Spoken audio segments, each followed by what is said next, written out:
Salut à tous, j'espère que vous allez bien. On se retrouve enfin dans une nouvelle vidéo de vlog lecture. Je suis très contente de pouvoir vlogger à nouveau parce que, comme vous le savez peut-être si vous avez vu mon dernier vlog qui date d'il y a 15 jours et peut-être même 3 semaines, j'étais un petit peu en galère étant donné que j'étais en recherche d'appartement, que je faisais les trajets tous les jours, Uzès-Montpellier. J'avais pas trop de temps pour lire, pour tourner. En plus, j'ai eu ma famille d'Angleterre qui est venue passer une semaine. Donc autant vous dire que j'ai profité. Et durant cette semaine-là, d'ailleurs, je n'ai absolument pas lu. J'ai profité d'eux. Forcément, on se voit pas tous les jours. Mais si je reprends les vlogs lecture, c'est parce que je peux enfin vous annoncer que j'ai trouvé un appartement donc, sur Montpellier. J'ai emménagé il y a dimanche en fait, hein. Là on est mercredi soir, il me manque encore forcément beaucoup de choses, mais le plus gros est fait. J'ai un pied-à-terre maintenant à Montpellier, j'ai mon petit chez moi, je vais pouvoir le décorer à ma guise et faire quelque chose d'un petit peu cosy. Donc actuellement c'est absolument pas cosy, mais voilà, il me manque à mettre des guirlandes, à faire beaucoup de décorations, à amener encore pas mal de livres parce que là en fait j'ai pris que des livres qui faisaient partie de ma pile à lire. J'ai pas voulu m'encombrer avec des livres que j'avais déjà lus, déjà chroniqués, déjà présentés, que ce soit sur YouTube ou Instagram. J'ai pourtant beaucoup de place derrière moi. Là vous voyez que j'ai commencé un petit peu à remplir, mais pas suffisamment, donc petit à petit je ramènerai tout ça et au moins ça me laisse de la place pour en acheter. En tout cas j'espère que vous allez bien, que vous avez passé un bon mois d'octobre. Dites-moi si vous avez fait Halloween ou pas. J'adore cette fête, entre guillemets, mais je l'ai pas fait cette année. Pas le temps, entre le travail, le déménagement, tout ça, ça tombait vraiment le mauvais week-end.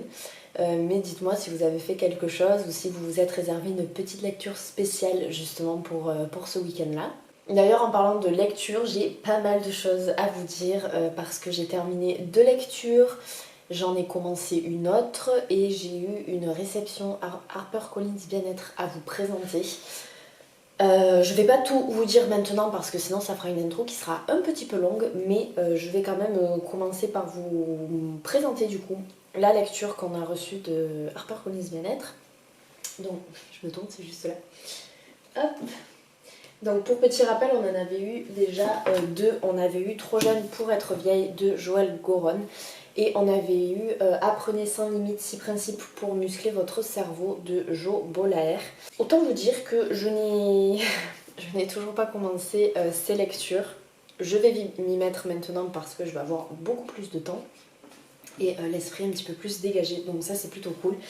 Et donc on a reçu un livre qui m'intéresse énormément et je pense d'ailleurs que je vais commencer par celui-ci. Il s'agit de Second souffle de Vanessa Carrara-Douillet.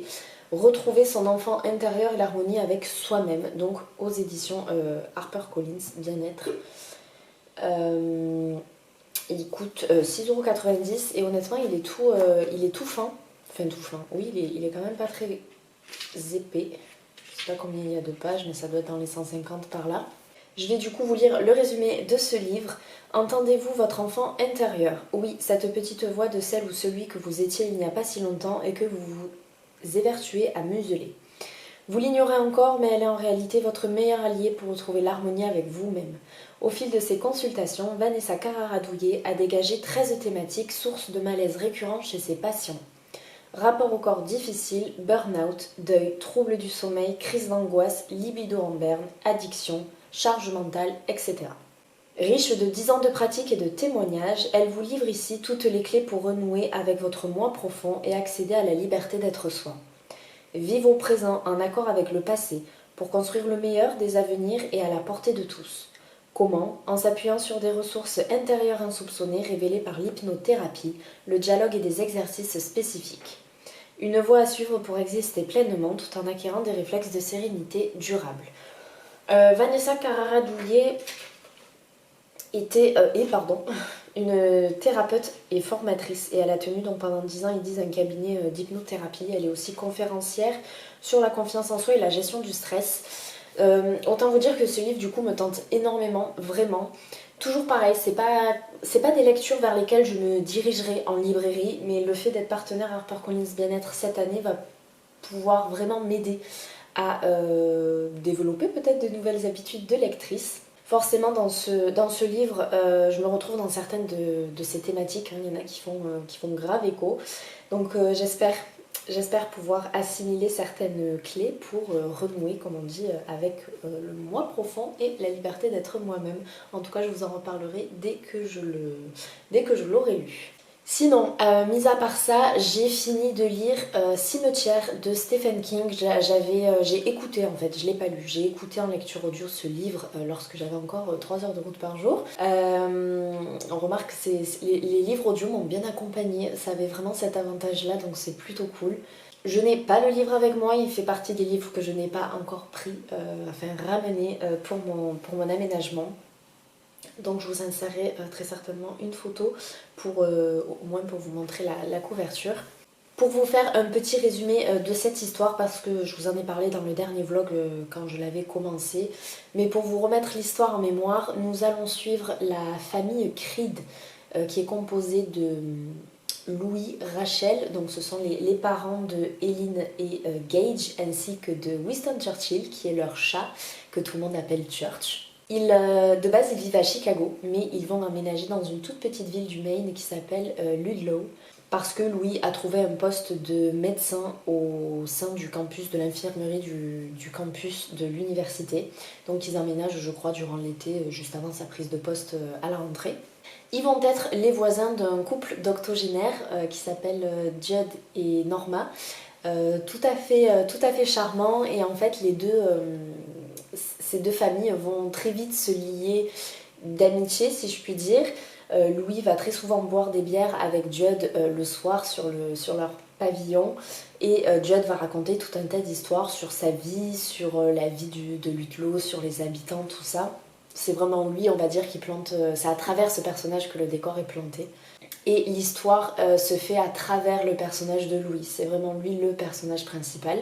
Et un beau jour, Judd va leur parler du cimetière des animaux qui se trouve dans la forêt, et pour y accéder, en fait, il faut prendre un sentier qui est pas très très loin de chez eux. C'est un cimetière des animaux qui date depuis des années et des années et qui est entretenu par les enfants de cette ville. Dès qu'ils perdent un animal domestique, ils vont dans ce cimetière pour les enterrer. Et c'est quelque chose, je crois, qui date depuis le début des années 1900, quelque chose comme ça. Et voilà, ça se transmet de génération en génération. Mais il se trouve que le cimetière ne s'arrête pas là, parce qu'en fait il est délimité par de grosses branches d'arbres morts, c'est très très bizarre, mais c'est très haut, et ce serait très risqué d'ailleurs d'escalader cette partie pour accéder au cimetière des Micmacs, et plus largement les terres des Micmacs. Donc en fait c'était un peuple indien qui vivait donc sur ces terres-là, et il y a tout plein d'histoires à leur sujet, au sujet de ces terres, à ce qui se trouve derrière cette frontière, cette limite à ne jamais dépasser. Il est question de magie, de pouvoir de terre, mais pas des pouvoirs vraiment très bienveillants, on va dire. Et Judd met vraiment la famille Creed en garde en disant que jamais, au grand jamais, il faut qu'ils traversent cette frontière, ce monticule d'arbres et de ronces, déjà parce qu'ils pourraient y laisser leur vie, et parce que ça peut être très dangereux, même si si un jour ils ressentent l'envie, la folle envie d'escalader, surtout il ne faut jamais y aller. Bien entendu, nous parlons d'un Stephen King et non pas d'un conte de fées, donc autant vous dire qu'il va y avoir un drame qui va se passer, qui va se jouer dans la famille des Creed. Et c'est un drame qui va bouleverser cette famille, qui va changer leur existence à jamais. Et Louis va devoir prendre des décisions, mener comme un plan d'action, on va dire, pour surmonter tout ça, parce qu'il se voit comme l'homme de la famille et il a toute cette pression, il doit tout gérer, au risque de commettre une très très grosse erreur irrévocable de plus est. Et malheureusement, je ne peux pas vous en dire plus. C'est assez frustrant parce que le livre, quand même, alors je l'ai en format poche, il fait quasiment 700 pages. Et je peux vous dire, mais qu'une infime partie de l'histoire, parce que sinon ce serait vous révéler trop et vous spoiler, et ce serait fort dommage. Mais en tout cas, voilà, je trouve que le résumé ne fait pas justice au livre, parce que peut-être que comme ça ne vous donne pas trop envie d'en savoir plus, et pourtant ça vaut le coup. Alors ce n'est pas quand même une lecture que j'ai adorée, mais j'ai quand même bien apprécié cette écoute. J'ai préféré la partie 1 et 3, c'est celles qui m'ont fait le plus frissonner, pardon. C'est là où on a le plus ce côté dérangeant, déboussolant, mystique et tout ça. Et ça j'ai vraiment beaucoup aimé, sachant qu'en plus la partie 3 c'est la fin, c'est le dénouement et Stephen King nous offre un final digne de sa renommée, hein, de sa réputation, voilà. En revanche la partie 2 je l'ai trouvée beaucoup trop lente, beaucoup trop ennuyeuse à mon sens. Il n'y a pas grand chose qui s'y passe, sauf le drame en soi, mais j'ai pas plus accroché que ça, et heureusement qu'il y a eu la partie 3 pour rehausser ma lecture, parce que sinon je pense qu'on aurait terminé sur une mauvaise lecture, vous voyez. Mais là, vu qu'il y a eu la partie 3 que j'ai quand même bien aimé, qui m'a mis les frissons à plusieurs moments, ça rehausse ma lecture, et c'est pour ça que je vous dis que je n'ai pas adoré cette lecture, mais franchement, ça a été une lecture plutôt agréable, qui a quand même coché certaines cases que je recherche lorsque je lis un Stephen King. Après, Stephen King, c'est sûr que c'est une plume qui est très descriptive, avec beaucoup de régressions. On va avoir des backstories de certains personnages que l'on va croiser genre une fois dans tout le roman. On adore, alors que la backstory va durer peut-être 4 pages, mais c'est la plume de Stephen King, et grâce à ça, il arrive à vraiment nous plonger dans un univers. Il arrive à dresser un décor, à nous planter les personnages, l'intrigue et cette pression, cette tension constante qui est crescendo, crescendo, crescendo jusqu'à la fin. Alors même si on voit certaines choses venir, notamment durant la partie 2, et c'est peut-être pour ça aussi que d'un certain côté je l'ai trouvé longue, mais je comprends la construction du roman, c'est-à-dire qu'on sait qu'il va se passer quelque chose, on sait très bien d'ailleurs ce qui va se passer, mais voilà, et Stephen King nous fait durer la chose. La tension monte, la tension monte, la tension monte, jusqu'au moment où on se dit oh, il va commettre l'irrémédiable. Et en soi, c'est très bien mené, c'est juste que voilà, j'ai trouvé la partie quand même un petit peu longue, sans trop d'action. Donc c'est sûr, hein, si vous aimez pas les longueurs, ne lisez pas du Stephen King, parce qu'il ne sait pas, lui il ne passe pas par 4 chemins, hein, pour partir d'un point A et pour aller à un point B. Il va passer par toutes les lettres de l'alphabet, voilà, pour arriver à son objectif. Bizarrement, c'est pas quelque chose que j'aime dans les lectures, dans les livres que je lis habituellement. Je n'aime pas du tout les longueurs, et quand il y a trop de régression et tout, ça me saoule. Et là, bah, franchement, c'est vraiment le seul auteur que j'arrive à lire pour ça. Et en fait, c'est presque d'ailleurs pour ça que je le lis. Et pour le côté frissonnant, vraiment, c'est ce que je recherche dans une lecture. Donc voilà, c'était quand même une bonne lecture audio. Je me réserve toujours un petit King en octobre. C'est mon petit plaisir d'Halloween. Donc là, je sais pas, enfin là, j'en ai plus du tout dans ma palle, donc il va falloir que je refasse le stock. Et d'ailleurs, merci pour vos recommandations sous mon dernier vlog. Du coup, je vous avais demandé un petit peu vos avis sur certains Kings, celui que vous préférez ou autre. Et c'était très sympa de m'avoir donné des idées lecture. Mais quand même, je suis un peu déçue parce que je cherche à tout prix un livre qui me fasse vraiment frissonner. Mais quand je vous dis, en fait, c'est même pas frissonner, c'est peur. J'ai lu qu'un livre qui m'a vraiment foutu les chocottes. J'ai dû dormir avec une veilleuse, pour vous dire à quel point, non mais vraiment. Je l'ai passé à une copine, elle a eu exactement la même réaction que moi, elle a vraiment eu peur, et depuis on essaie de trouver un livre à cet auteur, et ce livre-là c'était Le Signal de Maxime Chatham. Alors je sais que dans ce livre on a beaucoup l'influence de Stephen King et de Lovecraft aussi, ça c'est indéniable, mais n'empêche que c'est le seul livre qui m'a vraiment mis le trouillomètre à zéro, vraiment. Dites-moi si vous l'avez lu, si vous a fait autant peur. Alors c'est pas peur sur tout le livre, parce qu'en fait il a usé plusieurs stratagèmes de peur, et forcément qu'on ne va pas tous répondre au même, on va pas tous avoir peur de la même façon, et là il en a utilisé plusieurs, et je pense qu'il y en aura au moins un qui vous fera frissonner. Mais ça a été vraiment ma seule lecture comme ça, donc si vous avez des livres à me conseiller, je suis preneuse, vraiment, parce que Cimetière a été une bonne lecture, mais voilà, j'en ai très bien dormi la nuit, il n'y a pas de souci pour ça, quoi. Bref, vous aurez compris, durant le mois d'octobre, j'aime bien me faire peur, et je crois que c'est vraiment la seule période de l'année où j'arrive à même regarder des séries ou des films qui font un petit peu sursauter. D'ailleurs, j'ai regardé la série The Hunting of... Ah, c'était quoi déjà le titre? Hill House, je crois. The Hunting of Hill House. Ouais, c'est ça. Et franchement, j'ai adoré cette série. Ça casse les codes un petit peu, vous savez, des films d'horreur où en fait on voit arriver la chose à 10 000 et on sursaute. On sait que ça va arriver ou autre. Là, c'est très bien tourné. C'est beaucoup plus profond que ça n'y paraît. Ça aborde des thématiques quand même très sérieuses. Et j'ai adoré cette série sur Netflix. Je crois qu'il y a 10 épisodes, un truc comme ça. J'ai adoré. Voilà. Petite recommandation Netflix. Et pour vous parler très vite fait de ma lecture en cours, je lis actuellement Les monstres de Brookhaven de Padraig Kenny et c'est illustré par Edward Bettison et c'est aux éditions Lumen. C'est le premier tome d'une duologie. Je l'ai bien avancé parce que je suis à la page quand même 215 et je crois qu'il en fait 360 et quelques. 375, donc oui. Oui, je suis large à la moitié. C'est un jeunesse, comme vous l'aurez peut-être sans doute deviné. Je vous en avais déjà parlé, peut-être vous connaissez aussi hein, la maison d'édition. Alors, non, c'est une histoire qui est illustrée et je trouve ça trop intéressant parce qu'on a vraiment de très très belles illustrations.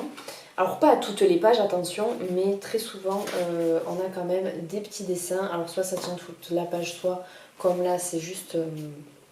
c'est par endroits. Et quand on nous parle d'un personnage, ce personnage en question, et là bien sûr je ne vais pas trouver, si, a les pages toutes noires. À chaque fois, on sait qu'on va parler de lui. Bon, de toute façon, ça porte son nom, le chapitre porte son nom à ce personnage-là. Mais voilà. Par exemple, ici, donc le personnage s'appelle Gorette. Vous voyez que c'est tout noir. Quand on tourne la page aussi, c'est exactement pareil. Bref, j'adore, je trouve que ça rajoute un petit plus à la lecture, c'est toujours plaisant. Et je sais pas, ça met dans l'ambiance, je trouve ça plutôt sympa. Alors de quoi parle ce livre Je vais vous lire carrément la 4e de couverture. Mirabelle habite un mystérieux manoir en pleine forêt avec une famille un petit peu particulière. Autrefois chassés par les hommes, qu'ils avaient, il faut dire, une fâcheuse tendance à dévorer, ces monstres ont conclu un pacte avec le village le plus proche. En échange d'un approvisionnement régulier en vivres, ils ont juré d'épargner leurs voisins. Jusqu'au jour où 2 orphelins, Jess et Tom, réussissent à franchir la barrière magique qui isole le manoir du reste du pays. Or, si cet enchantement permet à Mirabelle et sa famille de rester cachés aux yeux de tous, c'est qu'une créature bien pire qu'eux encore les menace. Tandis que la jeune fille se lie d'amitié avec les 2 enfants et s'ouvre peu à peu au monde extérieur, le danger se rapproche inexorablement. Pour l'instant, c'est une très bonne lecture. Alors oui, c'est un jeunesse, mais vous avez l'habitude, je vous le rabâche, les jeunesses ne sont plus ce qu'ils étaient avant. Et franchement, c'est un véritable plaisir. C'était aussi une lecture que je voulais faire pour le mois d'octobre. Il y en a beaucoup que je voulais faire pour le mois d'octobre, au final j'ai pas trop lu. En fait ce qui est très chouette c'est que dans le titre on a les monstres de Brookhaven. Dans le livre le mot monstre apparaît pour la première fois vers la page 150, 152. Je crois que je l'ai noté pour la première fois. Et bien évidemment il va y avoir la grosse thématique de la tolérance des personnes différentes en fait tout simplement. Donc je pense que c'est la thématique principale du livre. Je veux pas trop m'avancer, il me reste quelques pages à finir, donc je vous en parlerai bien évidemment plus tard. Mais sachez qu'en tout cas, je passe un très très bon moment avec cette lecture. Sinon, écoutez, je vais vous laisser là pour le moment. Je vous parlerai de ma 2e lecture que j'ai achevée durant courant octobre. Ah, même des 2 autres lectures, punaise. En fait, si, quand même, hein, j'ai pas mal écouté d'audio, ça aide beaucoup. Mais voilà, ça, je vous prendrai très certainement de même pour vous faire un autre petit point sur mes lectures terminées.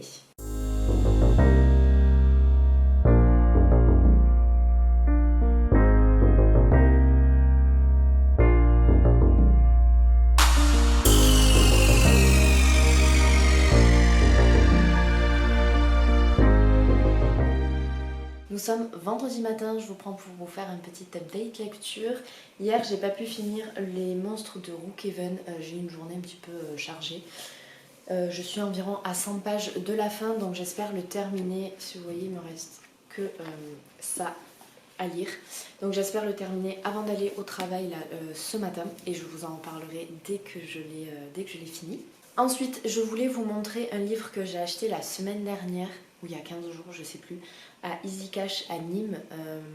Ça faisait l'occasion que j'étais à Carré Sud, c'est la grande zone commerciale où il y a Easy Cash à Nîmes.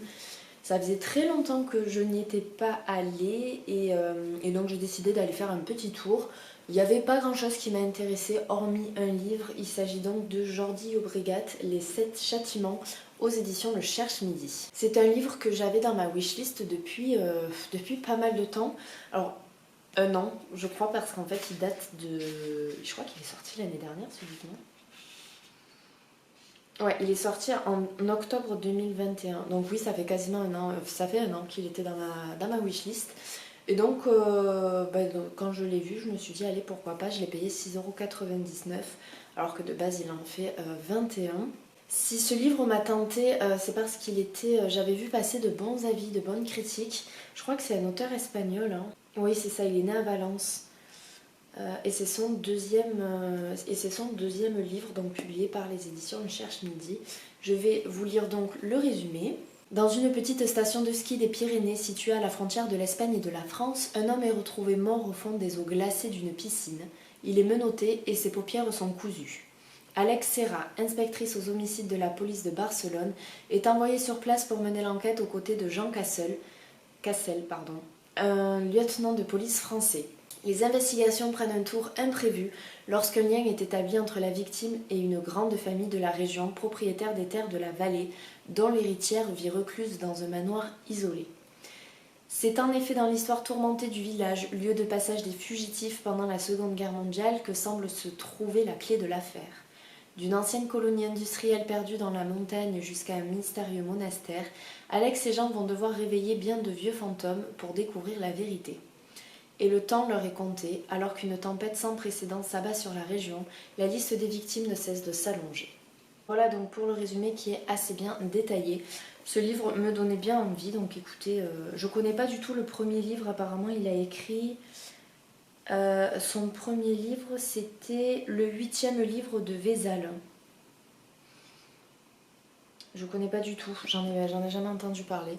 Donc quand je lirai, je vous donnerai mon avis. N'hésitez pas à me dire si vous l'avez lu ou si vous connaissez l'auteur. En tout cas, est-ce que vous en avez pensé? Il va y avoir des variations de lumière durant tout ce clip, j'ai l'impression, parce qu'il y a le soleil. En fait, il fait soleil nuageux, donc c'est un peu pénible. Il y a des fois c'est sombre, il y a des fois c'est grave lumineux. Du coup, je vais vous parler également de la lecture que j'ai terminée. Donc pareil, j'ai pas le livre avec moi. En fait, ça fait partie de la lecture que j'avais oublié que j'avais lue et que ça m'a fait tilt quand je vous ai pris mardi soir. Il s'agit de Blackwater, le tome 2, donc La Digue. Vous savez que j'étais très mitigée concernant ma lecture du tome 1, mais que je me suis laissé la chance, enfin j'ai laissé à la saga la chance, une chance en tout cas, une dernière chance. Et donc j'ai lu le tome 2, donc on est toujours dans la ville de Perdido, on suit toujours la famille Cascais, c'est suite à la crue qu'il y a eu quelques mois auparavant et qui a fait des ravages dans les maisons, dans les scieries des familles. Et là la question se pose de savoir si il ne serait pas jugé nécessaire de construire une digue pour éviter qu'une nouvelle crue ne se produise. Tout le village est quasiment d'accord, enfin toute la ville d'ailleurs je crois que c'est, mais sauf Elinor qui elle n'est pas d'accord, qui ne veut absolument pas entendre parler de cette digue. Dans ce tome là, c'est vrai qu'Elinor elle est un peu plus effacée que dans le premier. Le premier c'était vraiment le personnage que l'on découvrait parce qu'elle arrivait à Perdido un petit peu comme un cheveu sur la soupe. Et donc il fallait qu'on apprenne à la connaître. Là dans ce tome là c'est plus Sister, donc sa belle-sœur, qui est au centre du livre. C'est un personnage qui évolue dans ce tome-là, voilà, qui est mis en avant. Et on a toujours Marie-Love qui est présente. On a toujours cette guerre entre Marie-Love et Elinor. Elles se mettent toujours des bâtons dans les roues. Elles veulent prouver que c'est elles qui ont le pouvoir, qui ont la main sur tout. En fait, elles sont prêtes à tout pour arriver à leur fin, tout simplement. Et du coup, qu'est-ce que j'ai pensé de ce livre? Eh bien, ça me conforte dans l'idée que je vais arrêter cette saga. Voilà, j'ai lu le tome 1 et 2 et je pense que c'est largement suffisant. Je n'ai pas du tout été embarquée par l'histoire. Durant ma lecture, j'étais de marbre, j'étais stoïque, j'ai rien ressenti. J'ai même pas la curiosité d'aller acheter le tome 3 pour connaître la suite. il n'y a rien qui me donne envie en fait. Donc bon, bah, ça arrive, c'est comme ça. C'est un peu frustrant quand on voit que tout le monde aime cette saga et que nous non, on se dit mais qu'est-ce qui va pas chez nous? Qu'est-ce qu'on n'a pas compris en fait? Et c'est fort dommage pour la beauté des livres que si je m'écoutais vraiment et si je faisais mon irraisonnable, j'achèterais tout, tous les livres pour compléter la collection parce que ils sont magnifiques et dans la bibliothèque c'est très très joli. Mais, euh, mais je les lirai pas et honnêtement ça sert à rien. Je vais pas jeter mon argent par les fenêtres juste pour la beauté des livres. Mais j'ai pas été emballée, je trouve pas les personnages attachants. Alors oui, après ce que j'aime bien c'est que c'est quand même une histoire plutôt on va dire avec les femmes au centre de l'histoire. C'est très... finalement on est dans une famille non pas patriarcale mais matriarcale. Et ça j'adore hein, parce qu'on est quand même en 1900 et quelques. C'est vraiment les femmes qui ont le pouvoir, c'est les femmes qui gouvernent, et les hommes en ont conscience, hein, c'est ça en plus qui est drôle. Ils le disent pas à voix haute, mais ils le pensent tous. Mais au-delà de ça, il n'y a rien quoi. Et c'est vrai que je suis passée d'un livre de Stephen King hyper détaillé, hyper développé, à un livre qui ne l'est pas du tout, à une plume totalement différente, sans fioriture, sans description, et j'ai du mal à rentrer dans l'histoire, j'ai du mal à accrocher tout simplement. Donc je crois que l'histoire Blackwater Victoria se termine ici. Voilà. Se termine aujourd'hui. Je ne continuerai pas cette saga. En même temps, j'en ai tellement d'autres à continuer qu'à un moment donné, il faut faire des choix, quoi. On peut pas tout lire. Et même si les livres sont petits, je n'y vois pas d'intérêt. Petite déception. Ça arrive, c'est comme ça. Sinon, écoutez, pas plus pour ce matin. J'attends un livre avec impatience que j'ai précommandé, une nouveauté.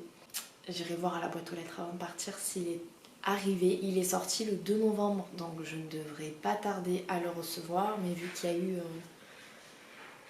a eu un jour férié, tout ça, enfin je sais pas, peut-être ça a pris du retard.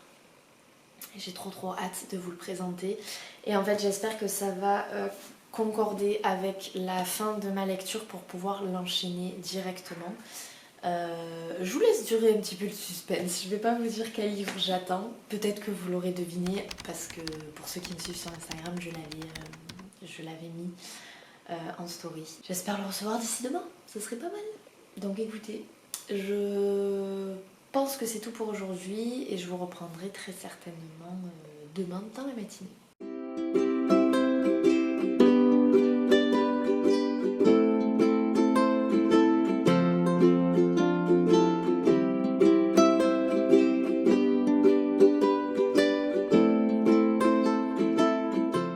Salut à tous, je voulais vous prendre en train de cuisiner, mais en fait je me rends compte que si je mets la haute, ça va faire beaucoup trop de bruit.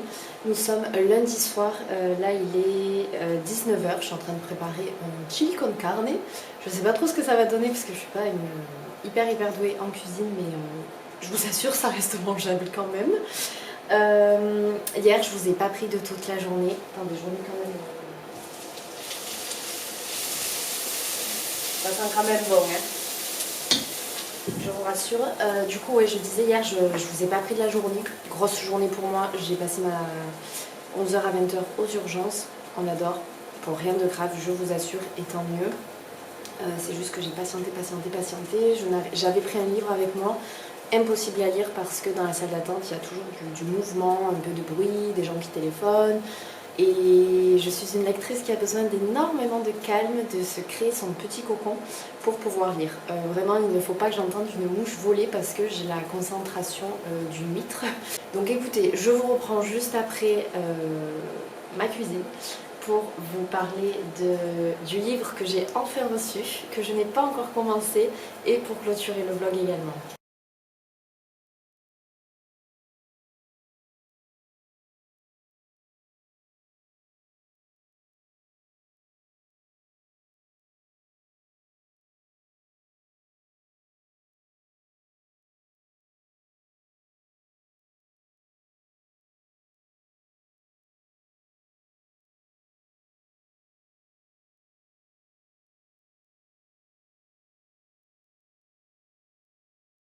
Voilà, j'ai enfin fini de me préparer à manger.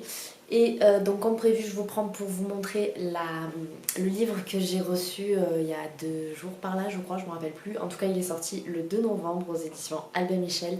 Et c'est un auteur dont je vous ai pas trop parlé sur ma chaîne ou sur mon compte Instagram. Et pourtant, je sais que j'ai presque tous ses livres de lui. Sans plus attendre, je vous présente le livre. Il s'agit du dernier Maxime Chatham, La constance du prédateur. Hyper contente qu'ils sortent un nouveau livre parce que là ça faisait 2 ans qu'ils n'avaient rien sorti. Alors je vais vous lire donc le résumé. Ils l'ont surnommé Charon, le passeur des morts. De son mode opératoire on ignore tout, sauf sa signature singulière, une tête d'oiseau. Il n'a jamais été arrêté, jamais identifié malgré le nombre considérable de victimes qu'il a laissées derrière lui, jusqu'à ce que ses crimes ressurgissent du passé dans les profondeurs d'une mine abandonnée. Plongé avec Ludivine Vancker dans le département des sciences du comportement, les profilers, jusque dans l'âme d'un monstre. Faut savoir que Ludivine Vancker, c'est une inspectrice que l'on suit déjà. Là, ça va faire le 4e livre. En fait, elle est issue de la trilogie de l'Appel du Néant. Donc il y a eu l'Appel du Néant, La Patience du Diable et La Conjuration Primitive. Je crois que je vous l'ai dit dans l'ordre. Et donc on va retrouver cette enquêtrice dans son dernier livre. Maxime Chatham, comme je vous le disais, c'est un auteur que j'aime énormément. J'ai lu quasiment tous ses livres sauf sa saga Un autre monde, je crois, qui est un petit peu fantastique il me semble, mais que beaucoup de personnes m'ont conseillé. Un jour je compte la lire, mais c'est vrai qu'il y a pas mal de livres.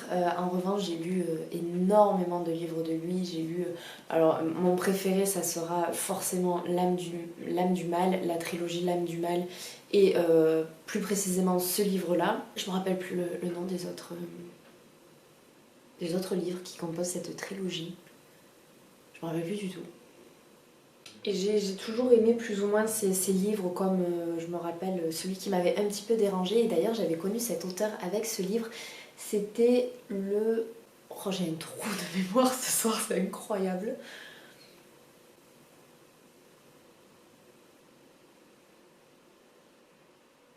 Que ta volonté soit faite. C'est avec ce livre que j'ai découvert cet auteur.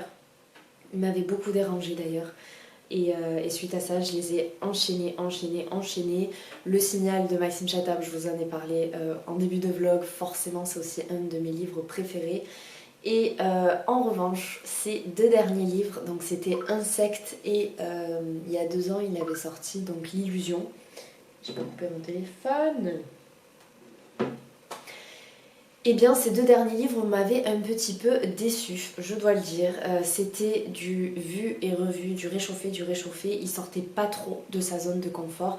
Et au bout d'un moment, à force d'avoir lu des trilogies sur trilogie, eh bien, c'était assez redondant. Donc, j'avoue que j'ai été très déçue.